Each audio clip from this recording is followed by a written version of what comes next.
Bon, si vous voyez Saint-Émile, donc qui reste à Saint-Émile, moi je reste là depuis 13 ans. Il y a eu un développement, une densification quand même incroyable, peut-être doubler la population, des nouvelles familles sont arrivées, sauf que les services n'ont pas suivi, au contraire, ils ont diminué. Justement, hier soir, on venait du conseil municipal, il était 8h, 8h30, j'avais faim, il fallait que je mange au McDo, parce que j'avais McDo au Pizza 67.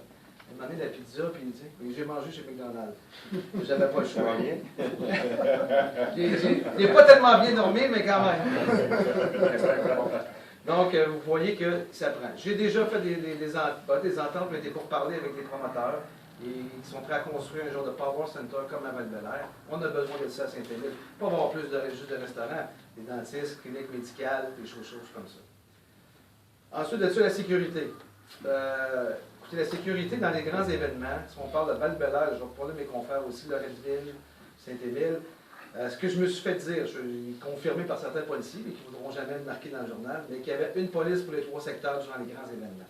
Il y a même des policiers, il a fallu qu'ils étaient en civil, qui aillent régler des problèmes au poste de police. Donc moi, j'ai 3 enfants, il y en a 2 adolescents dans ça, je les vois un peu dans les rues, tout ça, je me dis, ça n'a pas d'allure, d'avoir cette sécurité-là. C'est beau les grands événements, mais il faut quand même donner la service aux populations, on paye toutes des taxes. Ensuite de ça, j'ai rencontré mes citoyens du lac Saint-Charles. Le secteur des eaux fraîches, qui est un secteur qui a été construit, qui n'aurait probablement jamais été construit, mais ça s'est fait dans l'ancienne ville. Là, ce qu'on est là, quand on fait des fusions, bien, on achète aussi les promesses de l'ancienne ville. En 2009, M. Labombe et M. Verrette, pour se faire élire, parce que c'est la date du 22 octobre, avaient envoyé cette lettre-là signée par M. Verrette et M. Labombe, comme de quoi que ça allait être réglé en 2010, le secteur des eaux fraîches. Aujourd'hui, on est octobre 2013, j'ai rencontré les gens, ça déborde à tous les printemps encore, il n'y a rien qui a été fait. Et quand on se fait traiter au conseil municipal, qu'on n'a pas d'éthique, qu'on est nul, tout ça, moi je pense que c'est un exemple qui devrait regarder cette lettre-là. C'est signé en vous, je vais avoir une copie si vous voulez. Donc je m'engage à régler le secteur des eaux fraîches, de regarder aussi les budgets qu'on a pour ça, mais il y a au moins de faire une étape pour que d'ici les 4 prochaines années, ce soit réglé. J'ai passé ensuite 2 heures avec le conseil d'administration des berges du lac Saint-Charles. Et les écouter. Je n'ai même pas parlé, j'ai passé 2 heures à écouter le conseil. C'est horrible, qu'est-ce qui s'est passé là-bas. Encore là, M. Labombe m'a promis plein de choses, on est habitué, c'est un peu sa marque de commerce.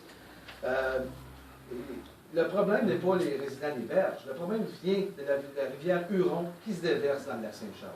Je ne rentrerai pas dans les points techniques, je vais l'expliquer plus tard, mais c'est un problème qui devient provincial, fédéral, la ville nationale, la ville de Québec. Il faut absolument le sauver, de trouver une solution parce que sinon on va perdre notre lac Saint-Charles, c'est une source d'eau potable.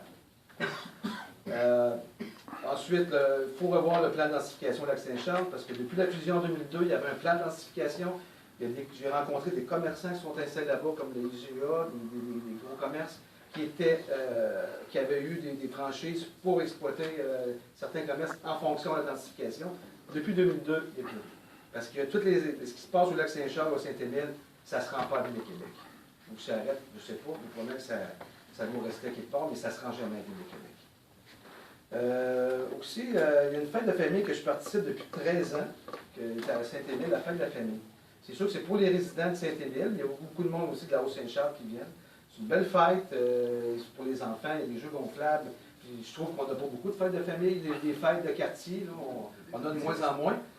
Il y a des artistes qui viennent là, ça fait connaître aussi les banlieues. Mais la fête de la famille est en déficit présentement. Pourquoi?